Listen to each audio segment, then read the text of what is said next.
శ్రీ గురు బ్రహ్మ శ్రీ మహాగణపతి నమః. కర్కాటక రాశి వారికి మార్చి 3వ తారీఖు నుంచి మార్చి 9వ తారీఖు వరకు చంద్రమానం అనుసరించి గోచార రీత్యా ఈ వారం ఎటువంటి ఫలితాలు గోచరిస్తున్నాయి అనేది చూద్దాం.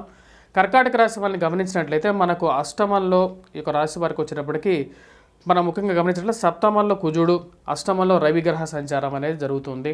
అదేవిధంగా శుక్రుడు సప్తమంలో ఉన్నాడు.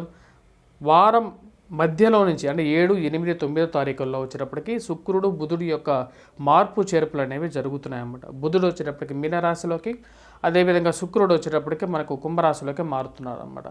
ఈ వారం ఈ రాశి వారిని గమనించినట్లయితే మీకు ఈ రాశి వారికి వచ్చేటప్పటికి గురువు రాజ్యస్థానంలో ఉన్నప్పుడు అంత యోగ్యాన్ని అయితే ఇవ్వడు. ఈ రాశి వారికి సప్తమంలో ఉన్నటువంటి కుజుడు ఉచ్చ స్థానంలో ఉన్నప్పుడు తన యొక్క దృష్టి ఈ యొక్క రాశి వారికి వచ్చేటప్పుడు రాశి వారి మీదే ఉంటుంది అన్నమాట. కర్కాటక రాశి మీదే కరెక్ట్గా 90 degrees యాంగిల్లో ఉంటుంది. దీనివల్ల వచ్చేటప్పటికి శరీరంలో అధికమైనటువంటి ఉష్ణాన్ని, వేడిని కలిగిస్తాడు. సప్తమంలో ఉన్నటువంటి కుజుడు ఎవరికి యోగ్యాన్ని ఇవ్వడు. శరీరంలో అనారోగ్యత విషయంలో తగు జాగ్రత్తలు తీసుకోవాలి. ధనక్షయ కారకంగా మారబోతున్నటువంటి కుజుడు, ధనక్షయ కారకం అంటే డబ్బు అనేది సమయానికి వచ్చి చేరకపోవటాన్ని ధనక్షయ కారకంగా ఉంటారు. అదేవిధంగా ఆ యొక్క విషయానికి కుజుడు కారకుడు అవుతున్నాడు అన్నమాట. కుజుడు గ్రహ దృష్టి ఎప్పుడైతే ఈ రాశి వారికి జన్మరాశి మీద ఉన్నప్పుడైతే ప్రతికూలమైనటువంటి ఫలితాన్ని కుజుడు ఇవ్వగలుగుతాడు అన్నమాట. ఈ యొక్క విషయంలో తగు జాగ్రత్తలు అనేవి తీసుకోవాలి. వైవాహిక జీవితంలో మనస్పర్ధలు గురయ్యే విధంగా ఉంది. అలాగే వ్యాపార సంబంధితమైన విషయాల్లో భాగస్వామ్యాల మధ్య మాట్లాడేటప్పుడు తగు జాగ్రత్తలు అనేవి తీసుకొని మాట్లాడాలి. వైవాహిక జీవితంలో కూడా ఇటువంటి జాగ్రత్తలు అనేవి ముఖ్యం అన్నమాట. అంటే జీవిత భాగస్వామి మరియు అలాగే వివాహ జీవిత భాగస్వామితో పాటు బయట బిజినెస్ భాగస్వామ్యాలతో కూడా బిజినెస్ ఏవైతే ఉంటాయో అంటే భాగస్వామి బిజినెస్లు ఏవైతే ఉంటాయో ఆ విషయాల్లో జాగ్రత్తలు అనేవి ముఖ్యం. అదేవిధంగా ఈ రాశి వారికి వచ్చినప్పటికీ అష్టమంలో రవి సంచారం అనేది ఉంది. అష్టమంలో రవి సంచారం ఉన్నప్పుడు ఎలా అవుతుందంటే జీవిత భాగస్వామి ఆరోగ్య సంబంధితమైన విషయాల్లో ప్రభావం అనేది ఎక్కువగా ఉంటుంది. అదేవిధంగా ఈ యొక్క రాశి వారికి అష్టమ శని ప్రభావం అనేది ఎక్కువగా బాధించే విధంగా ఉంది. దీనివల్ల ధనక్షయ కారకంగా మారబోతున్నది అన్నమాట. శని యొక్క దృష్టి కరెక్ట్గా 90 degrees యాంగిల్లో చూసినట్టయితే ధనస్థానం మీద ఉంది. తద్వారా వచ్చేటప్పటికి డబ్బు సమయానికి వచ్చి చేరక ప్రతిబంధకంగా మారుతుంది. అదేవిధంగా మాట్లాడేటప్పుడు తగు జాగ్రత్తలు అనేవి తీసుకుంటూ మాట్లాడుతూ ఉండాలి. ఇక రాశి వారికి వచ్చేటప్పటికీ రవి ఎప్పుడైతే అష్టమంలో ఉంటాడో తన యొక్క దృష్టి వచ్చేటప్పటికి ధనస్థానం మీద ఉంటుంది కాబట్టి ఆరోగ్యపరంగా జాగ్రత్తలు అనేవి తీసుకోవాలి. మాట్లాడేటప్పుడు ఆచిచూచి మాట్లాడడం, ఇరుగుపొరుగ సఖ్యతని పెంపొందించుకోవడానికి ప్రయత్నం చేయడం అనేది ముఖ్యం.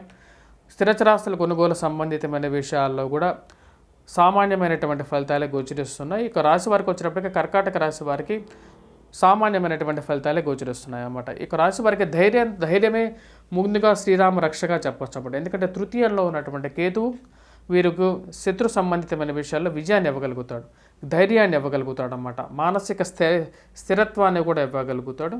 ఈ రాశిలో ఉన్నటువంటి విద్యార్థులు వచ్చినప్పటికీ గురుగ్రహ కవచాన్ని పఠించాలి. ఎందుకంటే రాజస్థానంలో ఉన్నటువంటి గురువు అంత యోగ్యాన్ని ఇవ్వడు కాబట్టి ఇక రాశివారం ముఖ్యంగా గురుగ్రహ కవచాన్ని పఠించినట్లయితే అనుకూలమైనటువంటి ఫలితాలు పొందగలుగుతారు. పోటీ పరీక్షల కోసం ఈ యొక్క రాశివారు ఎవరైతే ప్రిపేర్ అవుతున్నటువంటి విద్యార్థులు ఉన్నారో వారు మటుకు కంపల్సరీగా గ్రూప్స్, సివిల్స్ కోసం ప్రిపేర్ అవుతున్నటువంటి వారు గాయత్రి మంత్ర జపాన్ని పఠించాలి. ఓం ఐం క్లీం శ్రీం అనే మంత్రాన్ని 4 లక్షల సార్లు ఎవరైతే జపిస్తారో వారికి బ్రహ్మతత్వం అన్నీ పొందగలుగుతారో అని చెప్పి సాక్షాత్ శ్రీకృష్ణుడు చెప్పాడనమాట. ఇది సరస్వతి దేవి భాగవతంలో కూడా ఉంది. ఓం ఐం క్లీం శ్రీం అనే యొక్క మంత్రాన్ని జపించండి. జపించినట్లయితే రోజుకు 11 సార్లు జపించినా సరే జీవితంలో గురుగ్రహ కృప, సరస్వతి కటాక్షాన్ని పొందడం అనేది విద్యార్థులకు పొందగలుగుతారు.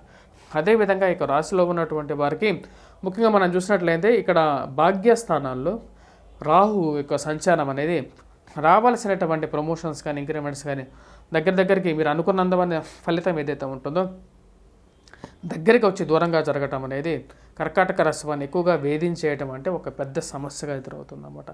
ఇక రాశి వారికి వచ్చేటప్పటికి ఇక వారంలో ప్రథమం కన్నా వారం మధ్య నుంచి వీరికి కర్కాటక రాశి వారికి అనుకూలమైనటువంటి ఫలితాలు అనేవి ఎక్కువగా గోచరిస్తున్నాయి. దానికి ముఖ్య కారణం వచ్చేటప్పటికి బుధుడు శుక్రుడు యొక్క మార్పు చేర్పులు అనేవి కొంచెం అనుకూలించే విధంగా ఉందన్నమాట. భాగ్యస్థానంలోకి రాబోతున్నటువంటి బుధుడు కొంచెం యోగ్యాన్ని ఇవ్వగలుగుతాడు. అదే శుక్రుడు కూడా వచ్చేటప్పటికి శుక్రుడు అష్టమంలో సంచారం చేసేటప్పుడు కొంచెం ఫలితాన్ని మంచి పాజిటివ్ రిజల్ట్గా ఇవ్వగలుగుతాడు. కాకపోతే శుక్రుడు రవితో గల అస్తంగతం పట్టినప్పటికీ కూడా కొంచెం పాజిటివ్ ఐశ్వర్యకారకుడుగా మారతాడు. కొంచెం ఫైనాన్షియల్గా హెల్ప్ఫుల్గా చేయగలుగుతాడు అన్నమాట కర్కాటక రాశి వారికి.